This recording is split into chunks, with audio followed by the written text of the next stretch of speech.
Hi there, I'm Representative Justin Chenette with this latest legislative update.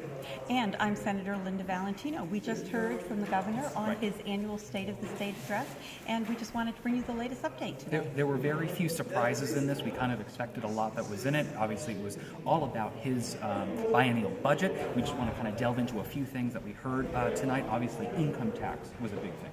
Yes, definitely. And one of the things, especially being on the Appropriations Committee, I was very glad that the governor said that he needed our help at the very beginning, and then at the end he closed with is that we need to work together.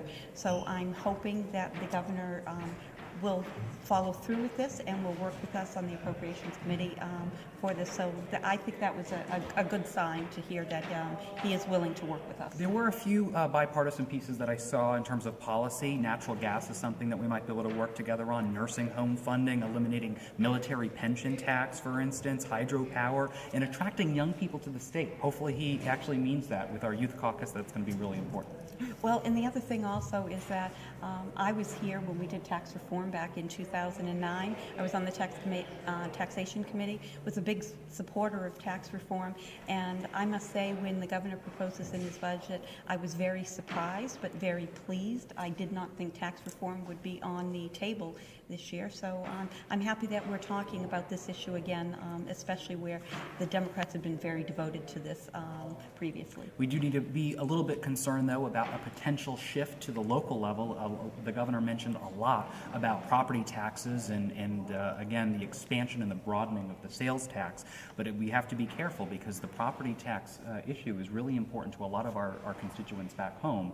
And if we're putting a bigger burden on our municipalities, that does impact the bottom lines of a lot of new families. Right. I'm also concerned about the 30% increase in the sales tax going from 5% to 6.5%, especially where we represent York County, and it's so close to New Hampshire and people can go across the border on that.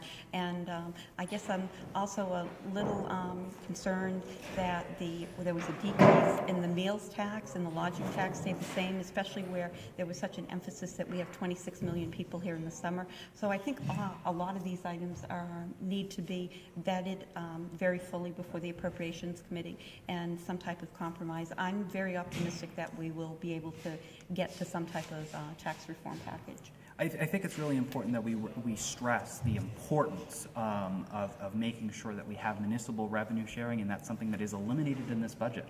And that does impact not just government offices, as the governor was talking about. This is police, fire, essential services that we rely on back home. So just shifting it down to the local level isn't really going to be doing much. So we have to, when we're combing through the budget, we do have to make sure that we're going line by line, seeing what's going to be effective, what's not going to be effective. And this is just the beginning. What the budget looks like right now, especially with Linda on appropriations, this is just the beginning of the conversation. And I also want to state that although the governor has said many times he would like to eliminate the income tax, there is nothing in this budget to eliminate the income tax, Right. not in this budget or in the next budget. So for the 4 years that the governor is here, there is no plan to eliminate the income tax. Meanwhile, we're increasing the sales tax. So and right. the lowest the income tax would go to 5.75%. So there's a lot of things I think that need to be negotiated and looked at. I'm hoping that the governor meant what he said, that he's willing to work together on that. I think there's a lot of great ideas floating around, and I'm anxious to get started on the budget in the Appropriations Committee.